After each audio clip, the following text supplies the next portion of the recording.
안녕하세요. 아름다운 삶을 디자인하는 명시향의 목장입니다. 오늘은 상관경관처럼 불리하게 놓여진 명조가 어떻게 변호사가 될 수 있었던 연유에 대해서 실전에서 상담한 사례를 통해 살펴보는 시간을 갖도록 하겠습니다. 일단 상관경관이라 함은 이 상관이라는 성분은 대표적으로 말이에요. 그리고 불평, 불만이 이 또 상관의 성분이에요. 그리고 또한 이 상관이라는 성분은 뭔가 잘못된 것이 있으면 그냥 지나치지 않고 따지는 성분이 또한 이 상관의 성분입니다. 흉신인 상관의 성분은 길신인 정관의 성분을 극하고 통제하고 치기 때문에 대표적으로 불리한 조합이고 격국론으로 봤을 때는 패격의 유형이에요. 이렇게 상관경관된 구조는 이것이 어떤 식으로 현상에서 발현되냐 하면 구설수로 일단 가장 크게 발현이 돼요. 이 구설수가 더 확장이 되면 법정물상으로 발현이 되는 것이 이렇게 상관경관된 구조예요.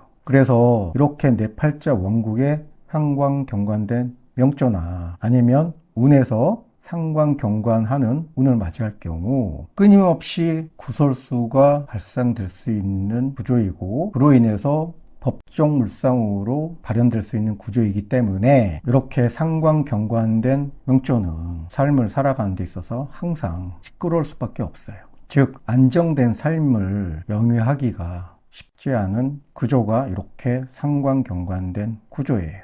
이렇게 불리한 구조인 이 상관경관을 직업으로 대체하면 이러한 상관경관의 흉의를 대체할 수 있기 때문에 직업으로 쓰는 것이 가장 잘 쓰는 거예요. 그것을 업상대체라고 하는데 직업의 물상으로 대체한다라는 뜻이 이 업상대체입니다. 이렇게 상관경관의 흉의를 업상으로 대체하는 직업으로는 교육계, 법조계, 그리고 구조조정하는 직업의 분야가 상관경관을 대체하는 직업의 분야예요. 교육계로서는 대표적으로 선생님이 될 수 있고 법조계에서는 대표적으로 변호사가 이 상관경관의 흉의를 직업으로 대체하는 직업 분야예요. 왜냐하면 이 상관이라는 성분은 대표적으로 말화술이에요. 학교라는 기관은 학생들을 교육하고 가르치는 곳이에요.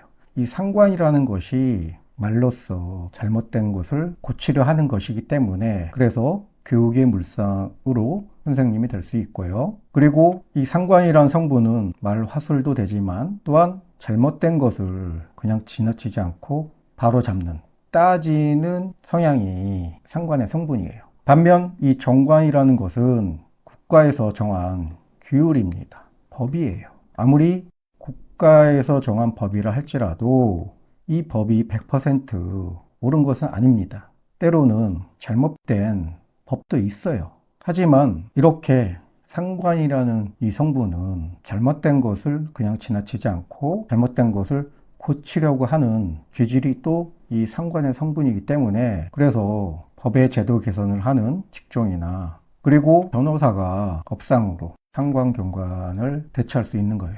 하지만 단 조건이 있는데요. 이렇게 상관경관된 구조로 된 명조가 교육계 선생님이든 법조계의 변호사가 되려면 인수라는 성분이 있어야 돼요. 반드시.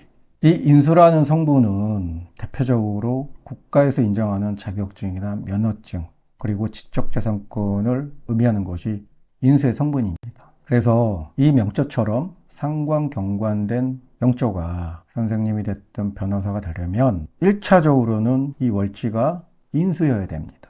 전인이 됐든 편인이 됐든 이 월지가 인수의 성분이 있어야만이 이렇게 상관경관된 구조가 선생님이 될 수도 있고 변호사가 될 수 있는 거예요. 여기서 이 월지라는 자리는 격국용신의 자리예요. 격의 자리예요. 정확하게 이해하지 못하고 사용하는 용어가 있는데요. 격국용신과 용신이에요. 여기서 월지라는 자리는 격국용신이라고 했습니다. 줄여서 격용신 또는 격국 또는 격이라고 부르는 것인데 제1선의 용신은 격국용신이라는 뜻이에요. 그 다음 격국용신이 정해지면 사주 전반적으로 신강하냐 신약하냐를 구분할 때 그때 부옥용신이라는 것이 정해지는 거고, 그리고 또 조후위급으로 용신이 정해지는 것이 조용신이에요. 이처럼 용신이라는 용어 자체를 정확하게 구분하지 안 하고 이제 사용하는 경우가 많습니다. 이렇게 용신이라면 제1선으로 얘기하는 용신은 격국용신을 말한다는 것을 반드시 숙지하시기 바랍니다. 자, 그럼 자월에 태어난 을목일간에 대해서 한번 살펴보면, 이 자월에 태어난 을목일간은 인수격이에요. 이 월지자리, 이 격국용신을 어떻게 통변하느냐가 중요한 거예요. 이 월지자리는 각 일간에게 부여된 천명이라고 보시면 됩니다. 또는 각 일간의 소명이라고 보시면 돼요. 그러면 이 을목일간은 인수라는 것을 부여받은 거예요. 이 을목일간은 인수라는 기반에서 삶을 살아가야만이 크게 곡절 없이, 장애 없이 살아갈 수 있다는 것이 이게 아주 중요한 의미입니다. 이렇게 이해하고 통변을 하셔야 돼요. 그럼 자월에 태어난 을목일간은 인수라는 자격증, 면허증, 지적재성권이 부여된 을목일간이에요. 이 을목일간은 국가에서 인정하는 자격증이나 면허증을 따지 않으면 일단 삶의 곡절과 장애가 많을 수밖에 없어요. 왜냐, 앞서 말씀드렸던 것처럼 이 월지 자리는 천명이라고 했습니다. 소명이라고 했어요. 이것을 거부하고 자격증이나 면허증 또는 지적재산권을 활용하지 않으면 살아가는 데 있어서 녹록지 않고 장애와 곡절이 많아질 수밖에 없는 거예요.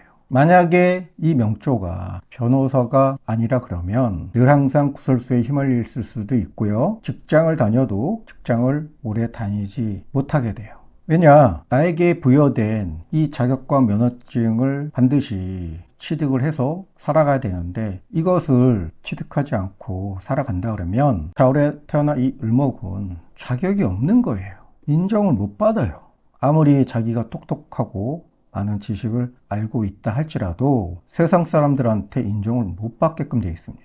그래서 인수격이 자격증이나 면허증 없이 직장을 다닌다? 항상 상관경관하는 그런 구조이기 때문에 직장을 다녀도 오래 못 다니고요. 직장 생활 자체가 어려울 수밖에 없는 명조로 되는 겁니다. 그리고 이 명조의 지지를 보면 좌우묘유 사왕지의 글자가 많은 명입니다. 이 좌우묘유의 글자를 도화의 글자라고 하고 현침의 글자 그리고 수술물상의 글자라고 하는데요. 이 명은 자묘형, 자어충, 오묘파 이렇게 지지가 홍충파를 이루고 있는 구조예요. 이 명은 이 도화라는 물상도 아주 강하게 작용돼서 발현되는 명이에요. 그래서 본업은 변호사이지만 또 지지의 모습이 좌우묘유, 도화, 현침의 물상도 있기 때문에 방송통신의 물상도 발현이 되는 명조예요. 그리고 원국에 인수가 없는 명조가 이렇게 선생님, 변호사가 될 수 있는 경우는 대운에서 인수운을 맞이할 경우입니다.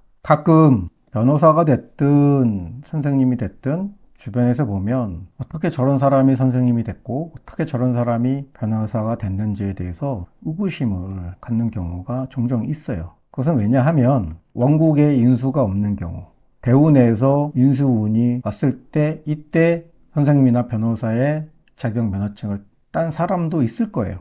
그런데 이 대운이라는 것은 흘러가는 운이에요. 그래서 인수대운이 끝나게 되면 이 상관경관의 구설수, 법정물상이 이렇게 인수대운이 끝나는 경우에 발현이 돼요. 그래서 이러한 경우가 앞서 말씀드렸던 것처럼 종종 어떻게 저 사람이 선생님이 됐고 어떻게 저 사람이 변호사가 되었는지에 대해서 우리가 의구심을 갖는 경우가 이렇게 원국의 인수가 없고 대운에서 인수운을 맞은 경우, 그런 경우에 해당되는 거예요. 오늘 상관경관의 불리한 구조가 변호사가 될 수 있었던 이유에 대해서 살펴보았습니다. 오늘은 여기까지 하고요. 다음 실전사주 상담 사례에서 뵙겠습니다. 감사합니다.